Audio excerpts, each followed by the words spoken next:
গেল বছরের তুলনায় মার্কিন বাজারে পোশাক রপ্তানি 7 ভাগ কমার পেছনে বিশ্বজুড়ে যুদ্ধ পরিস্থিতি দায়ী বলে মন্তব্য করেছেন বস্ত্র ও পাট মন্ত্রী জাহাঙ্গীর কবির নানক। সকালে সচিবালয়ে নবনির্বাচিত বিজিএমইএ নেতৃবৃন্দ সৌজন্য সাক্ষাৎ করতে গেলে একথা বলেন তিনি। মন্ত্রী বলেন, দেশের পোশাক খাত এখন আর মার্কিন বাজারের উপর নির্ভরশীল নয়। দেশের 1 নম্বর গ্লুকোজ ব্র্যান্ড গ্লুকোম্যাক্সি একই এনার্জিতে এলো নতুন প্যাকে। তিনি বলেন, 2013 সালে রানা প্লাজা ধসের পর পোশাক খাত যে বিব্রতকর পরিস্থিতিতে পড়েছিল তা কেটে গেছে।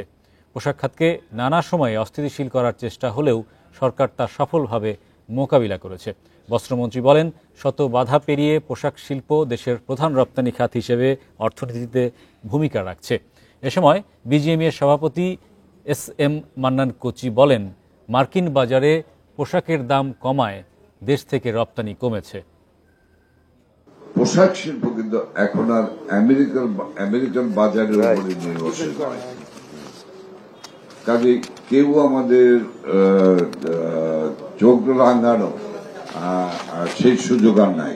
আমাদের পোশাক শিল্পের বাজার পরিধি আমরা বিশ্বে অনেক দূর অনেক এগিয়ে গেছে।